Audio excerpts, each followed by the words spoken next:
Go, therefore, and make disciples of all nations, baptizing them in the name of the Father, and of the Son, and of the Holy Spirit, and teaching them to observe all that I have commanded you. And behold, I am with you always until the end of time.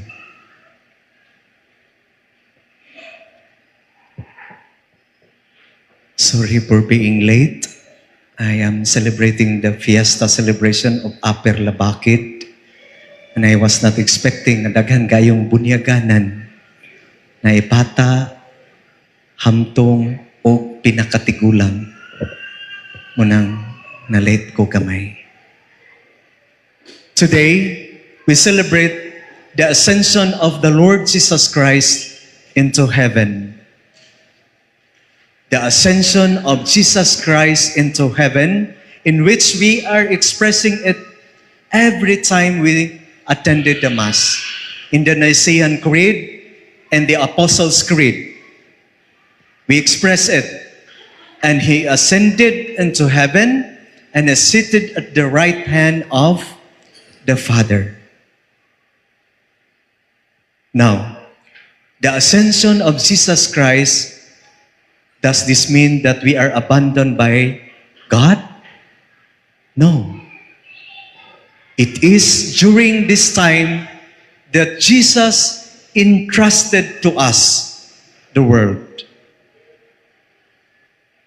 He entrusted to us the whole world by sending down the Paraclete, the third person of the Holy Trinity.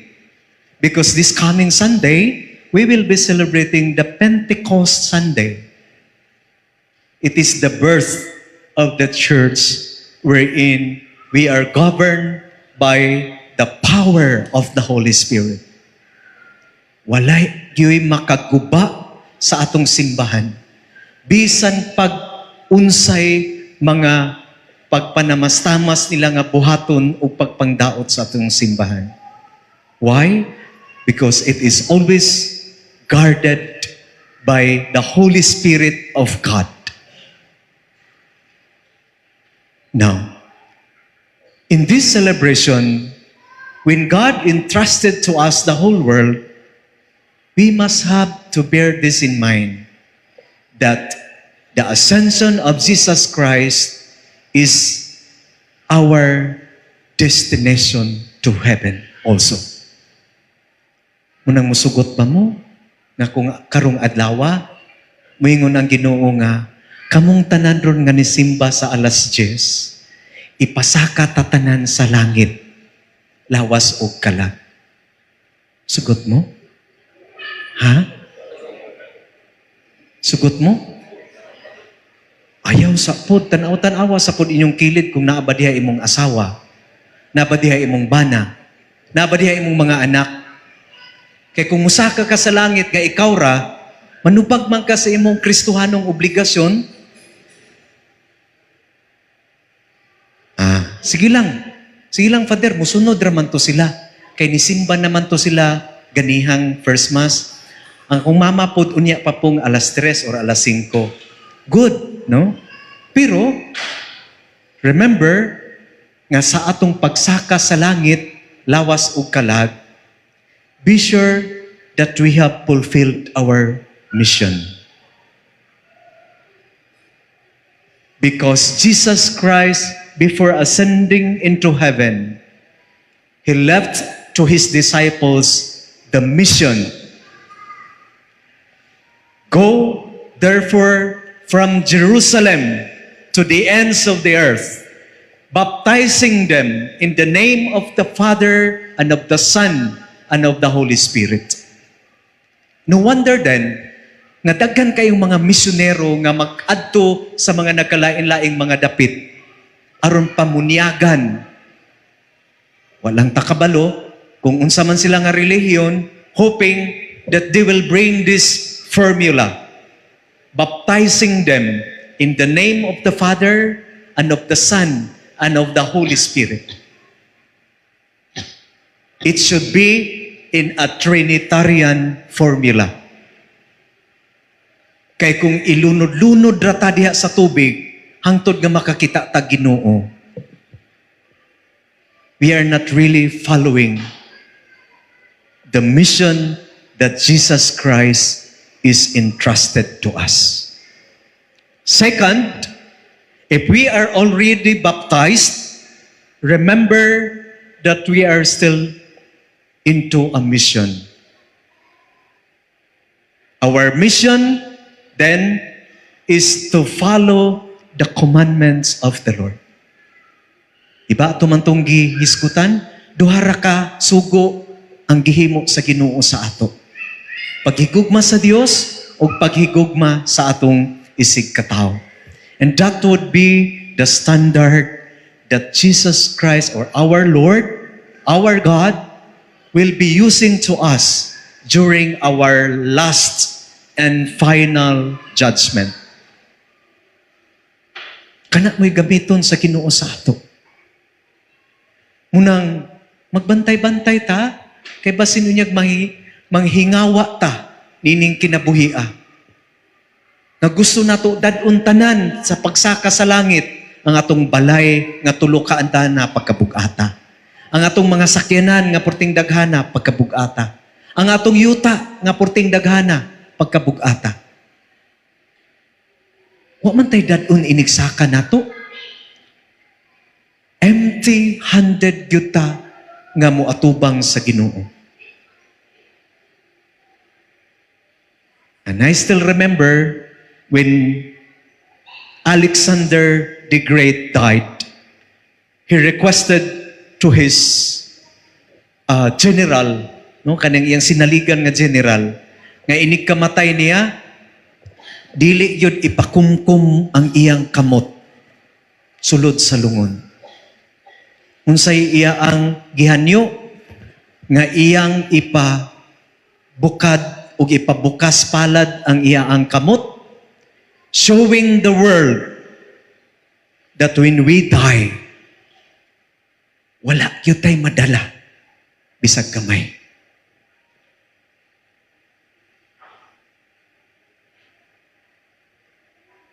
Pagkanindot, no, kung ipasaka ta sa Ginoo sa langit, lawas o kalag. And we have the example. Yes, first, nga gisampulan sa Ginoo is the Blessed Virgin Mary. After her earthly life, no, ipasaka si Maria lawas ug kalag. Ipasaka. Nanuman, kay wala man tay gahom nga musaka. It is only Jesus Christ in our gospel today that said, and He ascended into heaven in His own power. Ginoo gud siya. Munang, with this example as the head of the body, our church, kita pod nga mga lawas, hoping nga dito pod ta padulong. Ipasaka po ta sa Ginoo, lawas o kalag. And in our Christian tradition, we call it glorified body. No, glorified body. Unsay nagpahimo nato nga mahimayaon nga lawas, it is because of the sanctifying and elevating grace that operating in us through the Holy Spirit. Humunay magpasaka nato lawas ug kalag. Now, hinumdumi mga igsuon, bugat kaayo ang atong kalag. Kung sa mga panahon nga mamatay ta, nga nakasala ta, and yet wala ta mangayog pasaylo. Nga mamatay ta, nga wala tay maayong panag-ingnan even to our own families. Nagbungulay ra gyapon hantod karon, nag-away ra gyapon hantod karon. Wala gyud mabili nato. Ang mabili nato how much we have loved the Lord and how much we have served His people. Period. Nothing more, nothing less. Karon kung wala ta ana, it's now the right time. Yes, it matters a lot. And we have always this creeded and mirrored every time we attended the Holy Mass. Good. Every time that we have our corporal and spiritual works of mercy. Good. And every time we pray to God. But remember, we have also our mother who will stand beside our Lord Jesus Christ. Nung siya po tumingon, nak, kanang padayon na lang na siya sa langit kay manalabtan biya na siya samtang naapa siya sa kalibutan. Nak, padayon na lang na siya sa langit kay mga kaabag biya na sila sa Saint Joseph. Nak, padayon na lang na sila sa langit kay bisag kusuke na mutubag-tubag sa ilang mamagpapa, magtuman silang gusto, pero lektor man na sila sa Saint Joseph. Di ba? Oh. Naagyoy, there is always the heart of a mother asking to Jesus Christ that we will be assisted to enter into the gate of heaven. Now, we have our mother. This is our secondary patron here in Sindangan. But what if, kung maingon sa Jesus, okay, sige, inahan, matuman ang imo ang pagbuot. Pero mo request lang ko, kaniron tanan nga nanimba din naghanyo mang kamahal nga inahan, nga pasakaon ni sila tanan sa langit, okay, in one condition, see to it that their ladder to go up into heaven they will be using their rosaries as their ladder sa pagsaka sa langit. Patay. Karon kung pangitaan tag rosaryuhan ni Jesus, kay aron himuong hagdanan pasaka sa langit.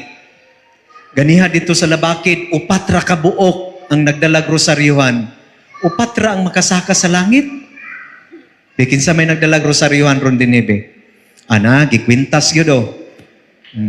Duha. Wala. Ikaw, Maria. Wala. Tulo. Okay. Bitaw. Ako man po to silang ginan. Okay, nakadalaman mong rosaryuhan. Pero ang pangutana diha, gigamit ba ninyo ng rosaryuhan na? Basig dekorasyon ra po na siya. Nakanagyod may problema. Though it is really hard for us today to pray daily rosary. Kay busy ta kanunay sa atong panginabuhi. Pero what if someday matinud-an ba nga ang ato ang mataglusok sa rosaryuhan, himuong ang padulong sa langit. So kung nagrosaryo ka kada adlaw, pakadaghan na sa beads nga ang himuong ang padulong sa langit. Kasaka gyud ta for sure. No? Pero nga atong mga paningkamot, mga igsoon, it is a day-to-day renewal. Kaya makasala man yun ta. Mabot ang mga panahon nga taliwala sa kaluya, magbitbit tag rosaryuhan din, mohagok na lang ta. Napata sa ikaduhang misteryo. Yamingon ra bata nga, dili ra sala pader nga inig kaugma tiwason na. Kung misteryo sa kalipay ron, niya kaugma kay Martis, misteryo sa kasakit naman po na siya. Lahi naman po na siya nga misteryo. Munang lisod kaayo mga igsoon. But bear this in mind. The ascension of Jesus Christ into heaven is also our hope for glory. Magmalipayon unta kita nga mangandoy niining pagsaka sa langit. Because many people nowadays are only after of the ladder of success. Kung naana nila, malimot na dayon sa Ginoo. They forgot the ladder to eternity. Kung malimtan man gani nato mga isuon ng atong mga inadlaw-adlaw nga mga paningkamot, sakripisyo, atong hinumduman, dili gyud ta magpabilin aning kinabuhia. As part of the body of Christ, His church, iya gyud tang ipasaka sa langit. Malipay na ta, kay nisaka na ta sa langit. But remember, nga pagsaka na to sa langit, dili pa man gyud ta diretso makasulod sa langit. Iya pa mang lainon ang karnero ug ang kanding. Nakana ra gyud may problema na dayon nato. We will be judged by God according to what we have done while we are still here on earth. Nang mamalandong na ta, maghuna-huna na ta. Kung karon ipasaka ko sa Ginoo sa langit, inig-ukab niya sa libro sa akong kinabuhi, unsa ka ang akong gipangsulat didto? Unsa ka ang mga maayong buhat nga bisan akong asawa, akong bana, ang akong mga igsuon wala masayod? Because I'm doing it in secret. Unsa ka ang mga buhat nga nahimuot ang Ginoo, nga taliwala sa akong kabisi, nihatag yun ko panahon niya bisag 5 minutes lang sa pagluhod. Unsa pud ka ang atong mga buhat, nga bisag kitaray na sayod, nga atong gibuhat sa sikreto ug ngit-ngit. Wala man gyud matago nato atubangan sa Ginoo. Wala. Unsa pud ka? Now, when we are desiring today to be ascended into heaven, know that the standard that God will be using, how much we have loved the Lord in our day-to-day living, and how much we have served and loved His people, our neighbor, day-to-day living.